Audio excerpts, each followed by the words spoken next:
Oke, selamat sore. Hari ini tanggal 3 November di hari Senin jam 17:19 waktu Indonesia Barat.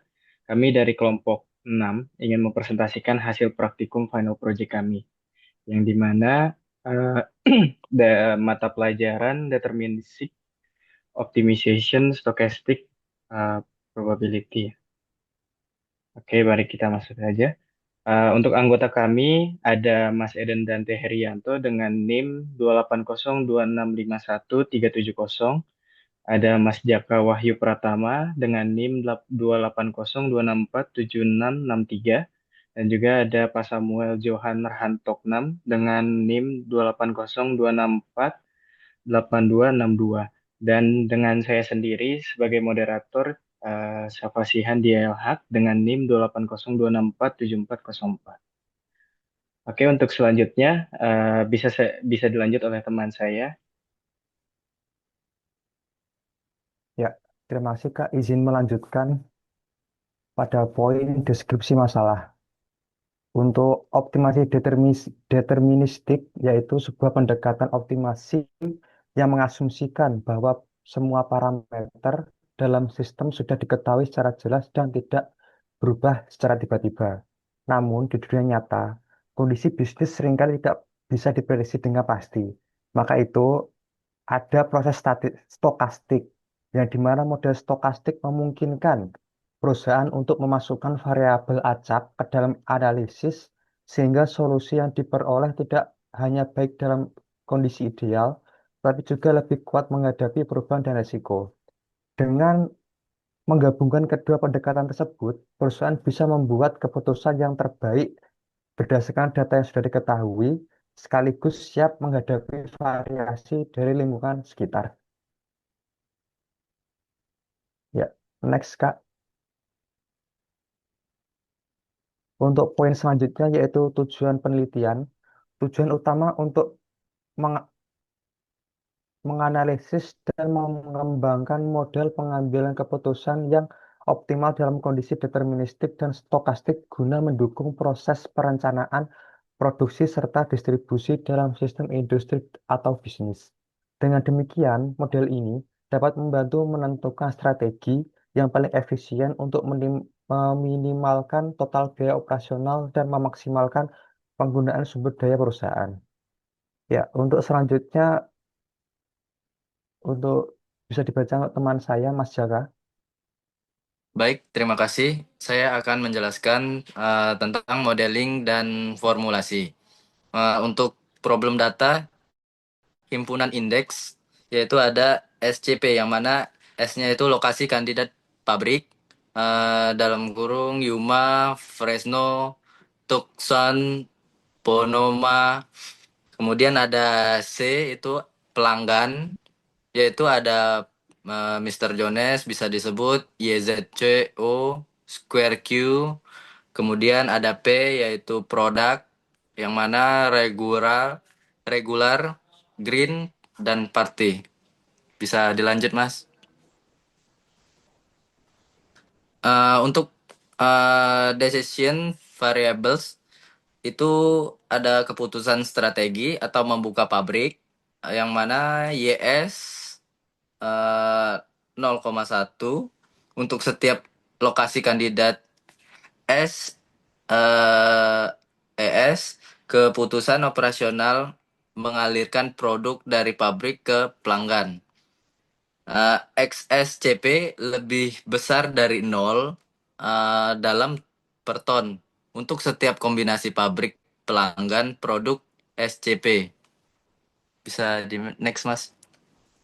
Untuk selanjutnya ada objective function, yang mana biaya tetap pembukaan pabrik, yaitu SFSYS, biaya bahan baku, kemudian SCP, RSPX SCP, kemudian ada biaya distribusi produk SCP, T dot dis DISTSC dot SCP. Next. Kemudian di sini ada Wool Objective Model yang mana ini adalah Mix Integer Linear Programming atau MILP untuk perencanaan lokasi alokasi.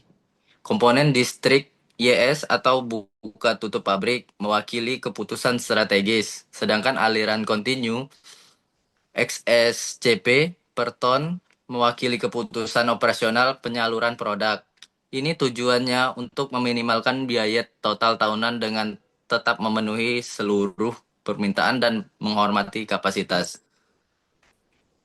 Bisa di next dan dilanjutkan dengan rekan saya. Baik, terima kasih. Izin melanjutkan. Berikutnya kita masuk ke proses data untuk optimization proses. Ini yang pertama terkait dengan konfigurasi optimal pada tarif 0,15 US dollar per ton mil. Ini kesimpulannya dibuka public to spawn. Untuk kelayakannya ini kita dapat di total produksi di 11.900 ton. Ini kurang dari kapasitas produksi di 20.000 ton. Untuk pembagian per pelanggannya, kita yang pertama untuk pelanggan Jones, ini kita pabriknya di Tucson. Ini jaraknya yang akan dilalui kurang lebih di 712 mili, 200 mil. Biaya per tonnya kita berada di 106,80 US dollar. Untuk tonasenya di kisaran 3.900 ton. Untuk pelanggan Yesco, ini pabriknya juga Tucson, untuk jaraknya berada di kisaran 434 mil. Untuk biaya tonasinya berada di 65 US dollar dan tonasinya berada di 4.200. Untuk square key, ini pabriknya Tucson, jaraknya di 121 mil dengan biayanya di 18,15 US dollar dan tonasinya berada di 3.800. Next. Ya, untuk perhitungan produksi per produk untuk di Tucsonnya ini yang pertama reguler berada di kisaran 3.900, untuk kering berada di 2.800 dan party di 5.200. Jadi total produksi semua adalah 11.900 ton. Untuk komponen biaya ini kita terdiri dari biaya tetap, ada biaya bahan baku, distribusi produk jadi dengan total biaya berada di 1 juta USD dolar per tahun. Lanjut.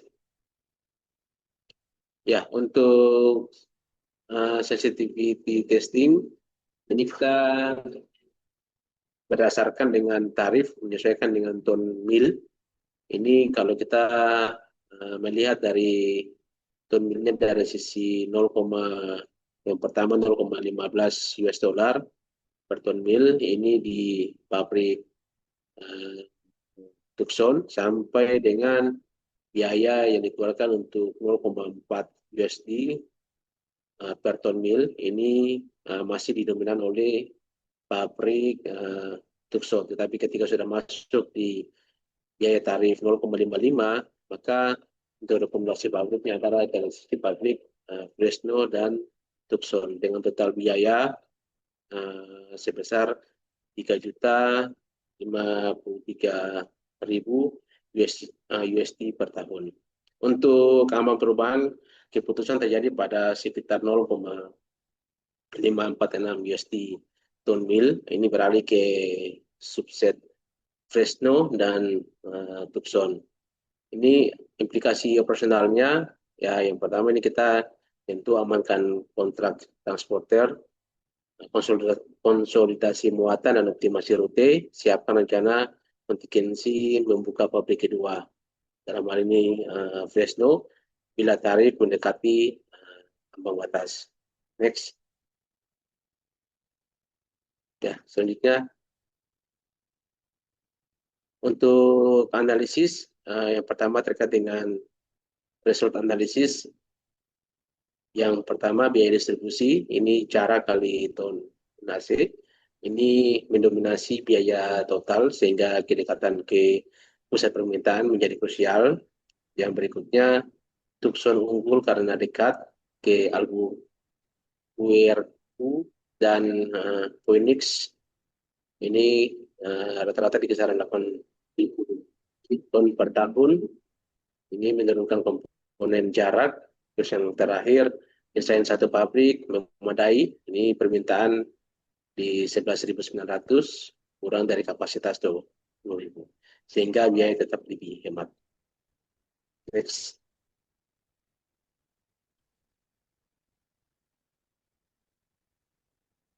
Ya.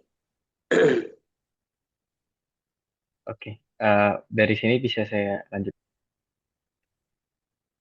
Eh, Pada tahap sensitivity analysis ini, secara analitik biaya subset S dibagi C eh, dan juga fixed raw plus dengan T, di mana dikalikan dengan miles dikalikan tons, maka ketika saat T naik, biaya meningkat secara linear dan juga ambang peralihan sekitar 0,546 dolar. Maka mengindikasikan sebuah kebutuhan dalam desentralisasi, yang dimana Fresno ditambah dengan Tucson agar jarak ke SLCC dapat berkurang. Maka rekomendasinya adalah dengan melakukan kontrak jangka menengah dengan transporter, maka evaluasi dalam milk run, penempatan safety rock dekat SLC dan dashboard pemantauan tarif per mile untuk trigger pembukaan pabrik kedua. Oke, dalam advanced case analysis ini, analisis antrian M per MC untuk pusat pemrosesan pesanan Hungry Rock itu sekitar 20 order per jam, di mana eh, 15 per order per jamnya ini adalah yang dilakukan oleh staff. Dan biaya untuk staff per jamnya itu sekitar 40.000. Dan biaya waktu tunggu bagi customer adalah sekitar 15.000 per jam. Maka dengan kondisi 5 staff menjadi tolak ukur serta opsi dalam pengurangan keempat staff dalam pertimbangannya ya. Nah, maka sorry, eh, ini hasilnya dapat dilihat dari tabel berikut di mana 5 staff baseline ini memakan biaya sekitar 200.000 dan untuk biaya per 8 jamnya itu sekitar 1,6 dan juga ketika melakukan pengurangan staff maka biaya per jamnya itu menurun sekitar 160.000 dalam per 8 jam totalnya maka 1,283. Namun dapat kita lihat dalam P-nya itu persennya menambah sekitar 5,18% dan juga waktu pengerjaannya sekitar 0,8 menit, jadi agak lebih lama. Masuk terhadap kesimpulan, pada hasil analisa dan juga proses optimasi menggunakan metode linear programming, maka dengan melakukan pendekatan terhadap total cost analysis serta transportasi model dapat disimpulkan bahwa model mixed integer linear programming ini dapat dikatakan efektif dalam menentukan sebuah lokasi pabrik baru secara optimal bagi perusahaan Hungry Rock ini. Maka pada hasil optimasi ini menunjukkan bahwa lokasi terbaik dalam melakukan pembukaan pabrik baru berada di daerah Tucson dengan pertimbangan dalam hal total biaya tahunan yang rendah berkisar 1,030750 dolar, maka lokasi itu menjadi keunggulan lah. Eh, Selain itu pada selain itu dalam lokasi ini juga memiliki keunggulan dalam kedekatan lokasi terhadap pusat pelanggan serta dalam ketentuannya masih masuk pada kapasitas maksimal tahunan berkisar 11.000 ton 900 dari total kapasitasnya sekitar 20.000 ton per tahun. Dengan melakukan analisa sensitif terhadap kenaikan biaya operasional transportasi dengan ambang perubahan sebesar 0,546 ton per mile, maka solusi opsional dapat melakukan pembukaan pabrik pada kedua daerah yaitu pada Tucson dan juga Fresno. Hal ini memperlihatkan bahwa kenaikan biaya transportasi memiliki dampak secara signifikan terhadap pemilihan strategi lokasi pabrik serta distribusi produk. Saran dari hasil uh, analisa kami dalam melakukan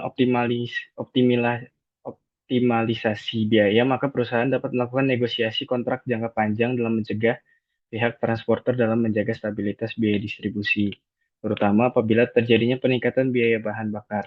Maka selain itu, model deterministik ini harus diperbarui data yang aktual supaya hasil keputusan dapat tetap relevan terhadap kondisi pasar yang ada. Melihat dari hasil uji sensitivitas,